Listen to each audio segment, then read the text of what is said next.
Theresa May apart, the member of the Cabinet most blamed by the right for frustrating Brexit is the Chancellor, Philip Hammond. He's staunchly set his face against no deal, but as the May era ends, what is the future for him and his political project? He's with me now. That's absolutely right. Your colleagues, who are staunch Brexiteers, think that actually, in the end, your heart was never really in it. You saw the whole thing as a damage limitation exercise, stay as close to Europe as humanly possible, and therefore we couldn't get a deal. Well, I've always thought that we need to have a close trading partnership with the European Union as we leave the Union, and that was actually the proposition that was presented to the British people by the Leave campaign in the 2016 referendum. That was what people voted for when they voted to leave with a smooth and orderly transition to a close and special partnership in the future. But Dominic Raab, for instance, says, and has said in the past, the Cabinet is dominated by Remainers. And the reason he thinks that's a problem is that the EU side, the 27, looked at us and thought they don't really want no deal. They're not really threatening us with us, and that's why we never got much purchase. I don't agree with that. I think that some people on the hard Brexit wing of my party have consistently failed to understand how the EU approached this problem. They set out at the very beginning how they were going to deal with us as a departing member, and they have actually never wavered from that position that they set out at the beginning, insisting on negotiating the exit terms before talking about the future relationship, prioritising the unity of the 27 over the future relationship with the UK. And I hear a lot of my colleagues talking about wanting to do a deal with the EU, but actually many of them only want to do a deal that is entirely on their terms. They're not really proposing to negotiate with the European Union. They're simply proposing to go to Brussels once again and tell the European Union once again what it is they don't like about the withdrawal agreement. When people like Dominic Raab and Boris Johnson say that we're going to renegotiate the withdrawal agreement and get a better withdrawal agreement, remove the obnoxious bits of the backstop and so forth, what do you think? Do you think they're going to be able to do that? Well, first of all, the European Union will not renegotiate the withdrawal agreement. I'm quite clear about that. Even if some people wanted to in Brussels, and I don't think they do, they wouldn't be able to because of their own political fragility, the fragility of their coalition of 27. But there's also, if I may say so, a contradiction between saying that we are going to leave on the 31st of October and we should try to renegotiate yet again with the European Commission. There simply isn't going to be time. To do that. There actually isn't even going to be a commission to negotiate with until towards the end of October. Which means that we are very likely heading towards no deal right now. Well, I don't agree with that, but I do think that people who say, I'm going to go and have one last go at negotiating the backstop away, and then we'll have to leave on no-deal terms. In fact, the negotiation is a fig leaf for what is actually a policy of leaving on no-deal terms.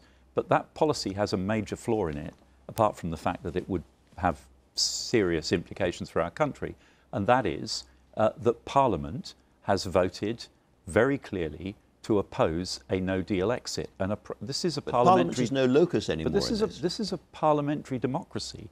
A Prime Minister who ignores Parliament cannot expect to survive very long. Are you going to stand as next Conservative leader? I have not put my hat in the ring, as you will have noticed, Andrew. I prefer... It's early days, plenty of time.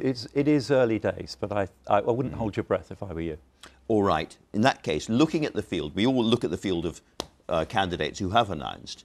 Is there anybody that you're going to be likely to back, do you think, particularly? Well, I'm not going to back any particular candidate at this stage. What I am going to do is engage with all the candidates and understand how they intend to tackle this big problem of Brexit, because Theresa May standing down hasn't changed anything. It hasn't changed the position of the EU. It hasn't changed the arithmetic in Parliament. All it has done is created another piece of process which will use up time. Right. So I want to hear what their plans are, and beyond that, what their plans are for winning a general election against Jeremy Corbyn and for setting out a Conservative vision for the future. Well, we've heard Dominic Raab's plan this morning, and he said we're going to try and negotiate the withdrawal, renegotiate the withdrawal agreement. If we can't get that, we're out on October the 31st. Well, Parliament will be vehemently opposed to that strategy.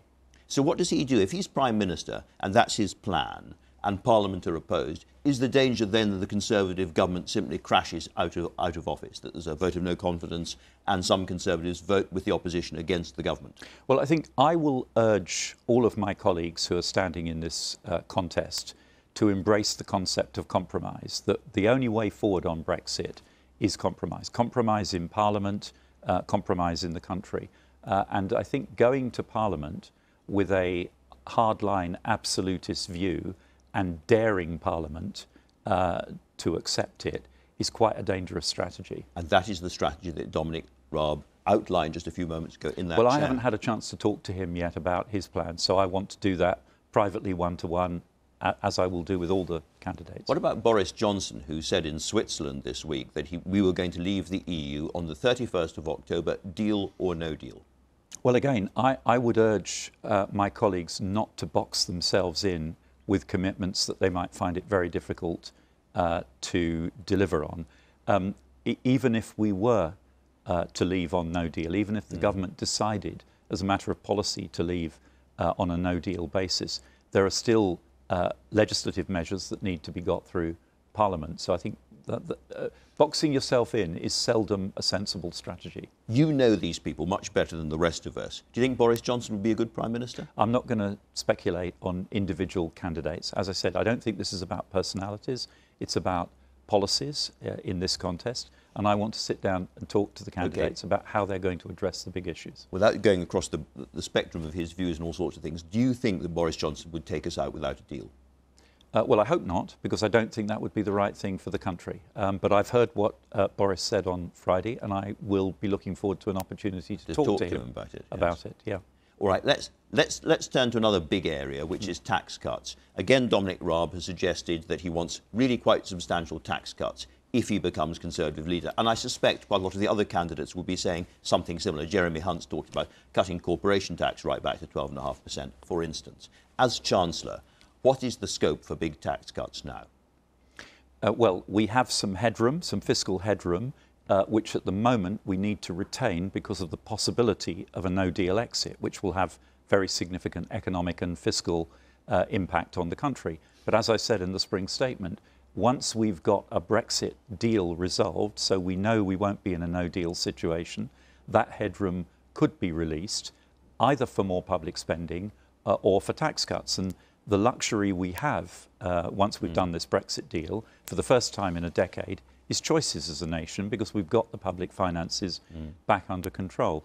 And I would strongly urge my colleagues to recognise that fiscal responsibility is a core Conservative brand, and spraying spending commitments and tax cutting commitments around is playing fast and loose with the value of that brand. Is that what you think Dominic Raab is now doing? It's £30 billion of tax cuts, according to the Institute for Fiscal Studies. Tax cuts are not a bad thing in themselves, but they have to be paid for. Tax cuts which are funded by borrowing would be very dangerous. What about slashing corporation tax? Again, if we're leaving the EU, particularly without a deal, we have to do something different. Tax cuts which are funded by borrowing would be dangerous. I hear very little demand from business for big corporation tax cuts. There are other demands from business, but cuts in the headline rate of corporation tax are not big among them. We've already got the lowest corporation tax rate in the G20. Dominic Raab makes a strong point, a lot of people will think, in the Mail on Sunday today, where he says, but we will have, he said, 25 billion of the 34 billion that was going, 39 billion that was going to the EU to spend on easing the transition through no deal. That's a lot of money if it's well, available. Actually, he didn't say that, because he went on to say that he would be happy to go to arbitration. Our legal advice is that we are likely to have to pay most, if not all, of that money. But I'd also you don't think it's available? I'd also remind candidates, we've said many times, that £39 billion is over a 60-year period. It's not a sort of pot of money to be spent on day one.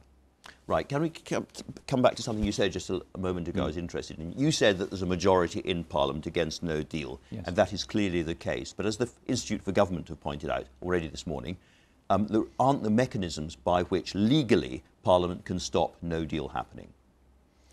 They can say we don't want it, but a Prime Minister can still go through with it. But a Prime Minister has to be able to command the confidence of Parliament in order to govern. Now, I don't imagine that any of the candidates that you will be interviewing over the coming weeks, Andrew, will have in their minds that they want to push through a no-deal exit on the 31st of October and then leave office. How will they govern if they have defied Parliament on such an important issue? This has to be done by compromise, by finding a route through in Parliament that can command, a grudging maybe, but can command a majority of parliamentarians. Can I be very specific on this? Do you think that a Prime Minister pushing through no deal against the views of the House of Commons would destroy the Conservative government? Well, I think it would be very difficult for a Prime Minister who adopted no deal as a policy, that we are leaving with no deal as a matter of policy, to retain the confidence of the House of Commons. That's a yes, really. If you, I mean, you want to carry on presumably as Chancellor of the Exchequer, depending on who wins this contest. If you were a backbencher, would you be voting against no deal and against the government taking us out of the EU on no deal? Well, I would certainly not support a strategy to take us out with no deal. I think the right way for us to go is to leave the EU with the best deal that we can get. We will have to negotiate a compromise across Parliament. Remember, the EU has expressed flexibility about the political declaration, the shape of our future new relationship with them. It's only the exit arrangements that they're refusing to reopen. And we will have to be prepared to compromise with the Labour Party and others. Would you vote against your own government on the confidence motion in those circumstances? Well, a no deal.